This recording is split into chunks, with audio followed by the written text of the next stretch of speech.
Buen día, soy Alejandro, estamos filosofando y esto es Historia de la Filosofía. Hoy hablaremos de el juicio y la muerte de Sócrates. Conocemos al respecto gracias a los textos de sus discípulos Jenofonte y Platón.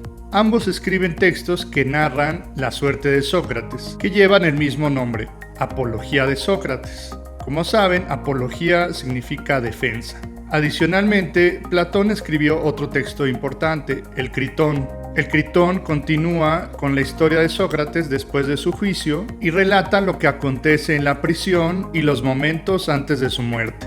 Algunos ciudadanos de Atenas, cansados de los continuos cuestionamientos que hace Sócrates a la población e incluso a la democracia, deciden llevarlo a juicio. A Sócrates se le acusa de dos cargos: introducir nuevos dioses y corromper a la juventud.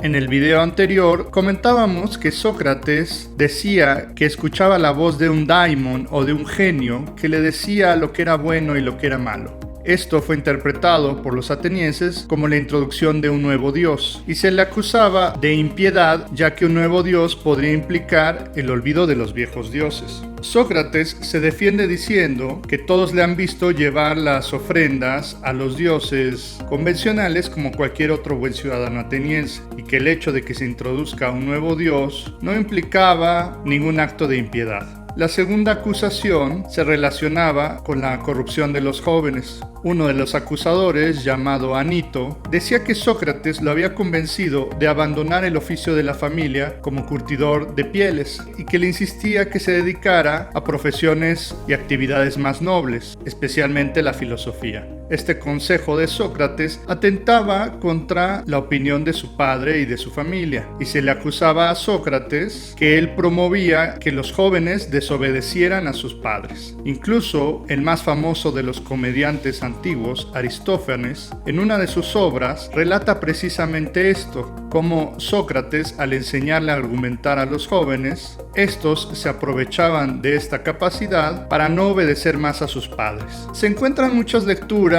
en las historias de la filosofía que relatan que el juicio de Sócrates fue una farsa y que los cargos que se llegaron a imputar provenían más bien de la animadversión y el odio que tenían los atenienses contra Sócrates que de cargos reales. Sin embargo, Hegel, en sus lecciones de historia de la filosofía, nos comenta que los cargos que se le realizan a Sócrates son muy graves dentro del contexto ateniense. Para los antiguos griegos, la creencia en los dioses no era un asunto personal, sino incluso social y estatal. Los dioses antiguos daban identidad a los ciudadanos griegos, y considerarse ateniense implicaba creer en los antiguos dioses. Incluso para los antiguos no se podía separar lo estatal de lo religioso. El mismo nombre de la ciudad Atenas revela lo relacionado que estaba la divinidad con lo político.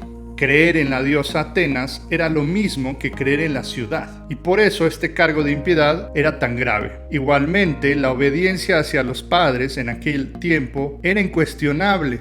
Hegel tiene una opinión distinta a lo que muchos otros han comentado del juicio de Sócrates, donde dicen que Sócrates era inocente. Quizás para nuestro punto de vista moderno, el hecho de tener otras creencias u otros dioses, o el simple hecho de no obedecer sin ningún cuestionamiento a los padres, no debería ser tema de un juicio político, ni mucho menos debería de acarrear la pena de muerte. Sin embargo, Hegel defiende que en esto se estaban jugando los griegos su propia visión del mundo y de la sociedad, y que si esto era cuestionado, muchas otras cosas dejarían de tener sentido.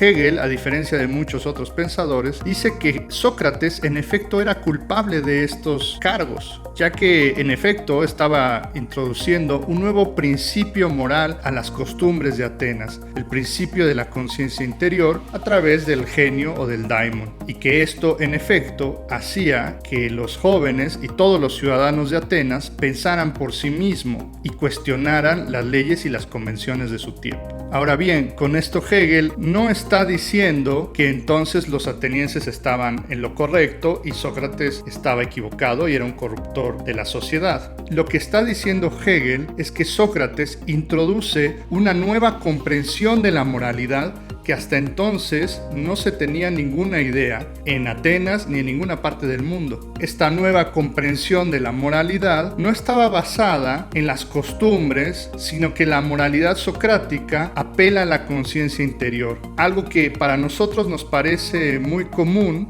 pero que es algo que en aquel entonces no se tenía ninguna idea. Los antiguos griegos extraían su idea de la moralidad a través de la mitología, de las leyes y lo que decían los padres, pero nunca nacía de una reflexión interior de un individuo. En este sentido, Hegel dice que los atenienses estaban en lo correcto en encontrar culpable a Sócrates, ya que en ese momento no se tenía ninguna idea de aquella moralidad. Pensar que los atenienses eran malos y Sócrates era bueno implica no entender muy bien lo que se comprendía por ética y moral en aquel tiempo, ya que entonces la bondad no emanaba de la conciencia, sino, como ya hemos dicho, de las costumbres y de las leyes de la ciudad, así como en la creencia por todos los ciudadanos de los mismos dioses. Sin embargo, Hegel señala un atenuante, y es que el cargo de la pena de muerte fue excesivo. Cuando se les hacía saber a los juzgados que eran culpables, se les daba la concesión de que ellos mismos escogieran su propia condena. Y como Sócrates se pensaba inocente, él dijo que su condena debía ser el recibir una dieta de por vida y vivir en los mejores aposentos de la ciudad de Atenas. Esto creó mucho más odio y rencor, y Sócrates fue finalmente condenado a beber la cicuta, un veneno hecho de una planta venenosa. Con el tiempo, los atenienses se arrepintieron del haber enjuiciado y haber sentenciado a muerte a Sócrates. Sin embargo, el daño ya estaba hecho. La aparición de Sócrates, nos dice Hegel, no solamente supone la aparición de un nuevo filósofo en la historia, sino la desaparición completa de un viejo estilo de vida. Dice Hegel que con las reflexiones de Sócrates dejó de tener sentido la piedad casi fanática que tenían los atenienses en las convenciones antiguas de la ciudad, y se siembra ahí la semilla de la moralidad basada en la reflexión interior. Con esto, el espíritu antiguo comienza a desaparecer y la misma sociedad entra en decadencia.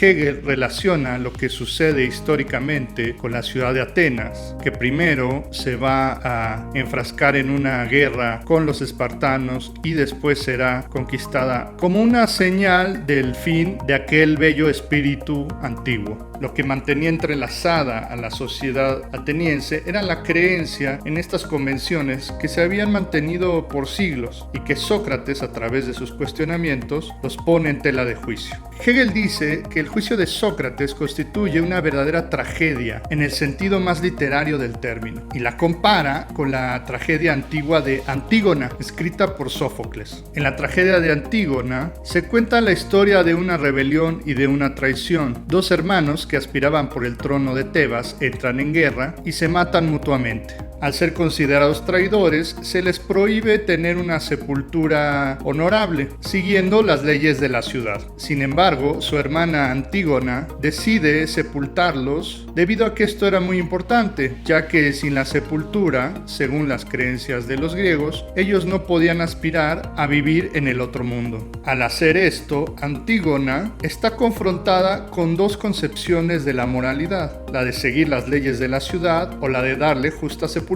a su hermano. Como puede verse, Antígona no se encuentra entre el bien y el mal, sino entre dos concepciones de lo que es bueno. Esto es similar a lo que sucede en la historia de Sócrates, donde se enfrenta la concepción tradicional de los griegos, que fue muy importante y que llevó a la ciudad de Atenas a su máximo esplendor, y sin la cual el mismo Sócrates no hubiera podido vivir o prosperar. Pero, por el otro lado, Sócrates apunta a una nueva comprensión de la moralidad, que implica la reflexión de la conciencia interior y el cuestionamiento de todas las cosas para mejorar como individuo. Dice Hegel que ambas cosas son buenas y nobles, y la tragedia acontece cuando se encuentran estas dos comprensiones que son irreconciliables. Sin embargo, esta tragedia debía acontecer de este modo para que en la historia se diera lugar una nueva comprensión de la moral y de la conciencia interior. Mientras que los griegos pensaban que el individuo debía estar atado a las las costumbres y lo que él consideraba bueno solo era tal por lo que las tradiciones, la familia y la sociedad decía, nosotros hoy en día comprendemos que estas costumbres y tradiciones no están peleadas, sino que están relacionadas con la conciencia interior de cada quien, y que incluso en el terreno político, las instituciones emanan de la conciencia y de la voluntad popular.